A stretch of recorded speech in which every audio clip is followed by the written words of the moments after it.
It's news time. Information is power. Be current. The news headline: Indian Air Force helicopter crashes with defense chief on board. The news in full.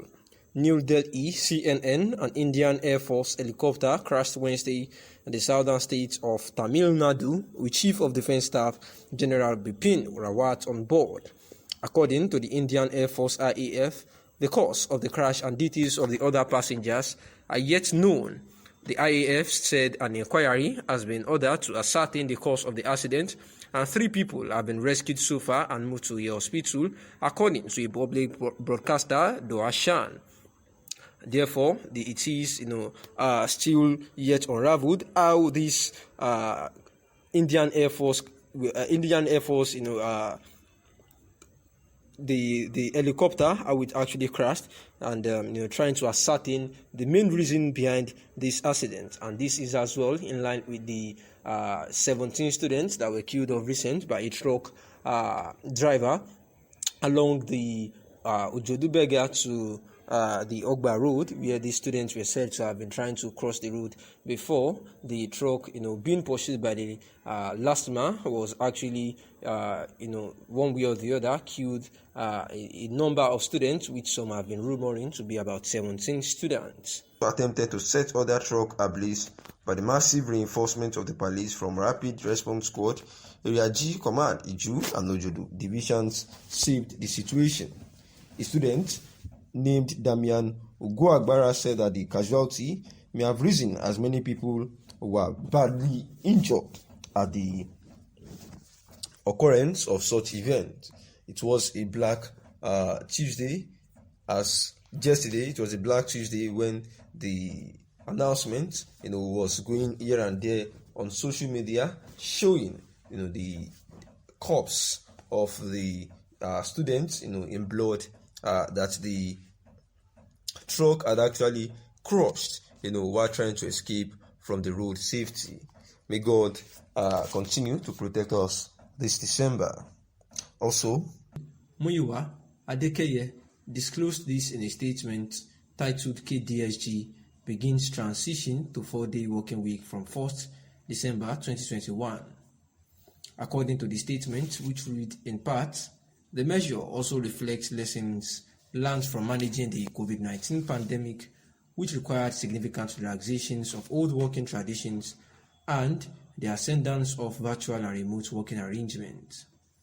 A statement from Sir Kashim Ibrahim House stated that the Kaduna State government will begin implementation of the transitional arrangement in the public service of the state from 1st December 2021, and from that date, working hours for public servants are adjusted to 8 a.m.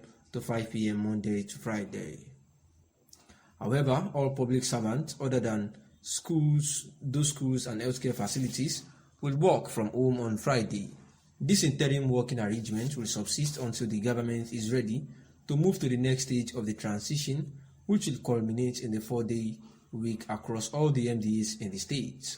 Senior officials are working on detailed guidelines to ensure that the emergency services and education and health system in the state continue to deliver services 24 hours a day, 7 days a week during the transition and beyond. The government will also ramp up its efforts to give public servants access to digital devices and platforms to enable them work effectively from home. Given the significant investment the state government is making in ICT, it will ensure that most of its automated services deliver the levels of performance required to give citizens seamless access. The state government expects the required legal and regulatory framework to be in place by January 2022. This will also enable the organized private sector to engage with the process and agree a longer transition period to a 4-day working week. And this is the resolution in Kaduna State, where Kaduna State by the governor, saying that through the special advisor to the governor on media and communication, Muyiwa Adekeye, who says that henceforth from December 4th, 2021, Kaduna State workers will be working from home, and they'll be having, instead of 5 working days, you'll be having 4 working days. That means just 1 day, to stay at home and work for, so that they can have more time with their families, and also it will boost their productivity. seeing that from that date as well, working hours for public servants will be adjusted from 8 a.m. to 5 p.m. Monday to Friday.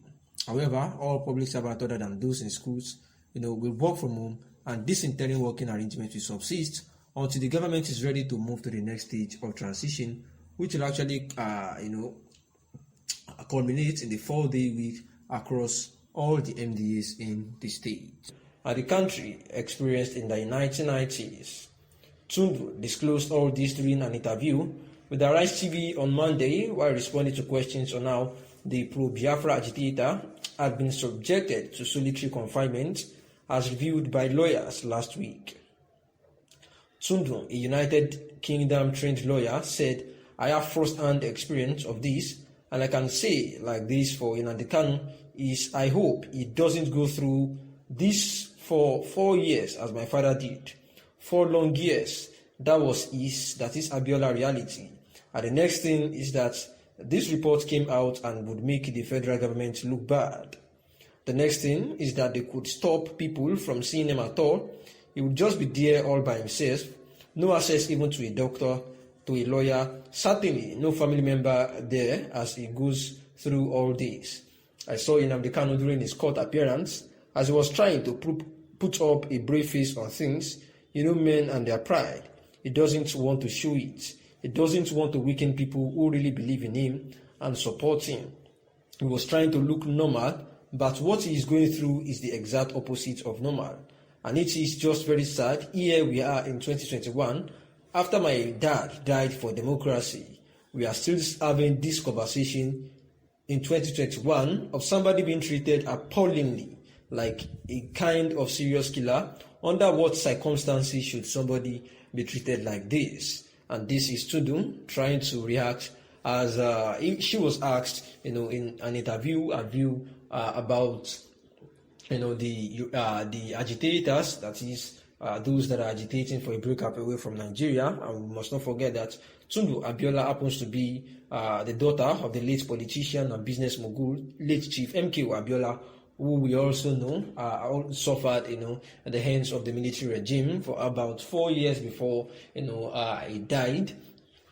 And, she was trying to see that, all these things that happened in 1990s under the military regime, repeating itself in 2021 is actually so appalling, saying that Mazi Nnamdi Kanu is actually experiencing a whole lot in that prison yard, but trying to put up some brave, look anytime he appears in court. But she can truly say, out of experience and based on the fact that she is even a United Kingdom trained lawyer, that what Mazi Nnamdi Kanu is actually facing in detention of the DSS facility is the exact opposite of how he's looking outside the DSS facility that is in the court, just trying to put up a brave face and not trying to show it so that his people, that is the indigenous people of Biafra, IPOB, will not be weakened because they believe in him, and support him. And that is why he seems to have been looking normal, and pretending as if everything is fine, seeing that she felt so very bad that somebody will be treated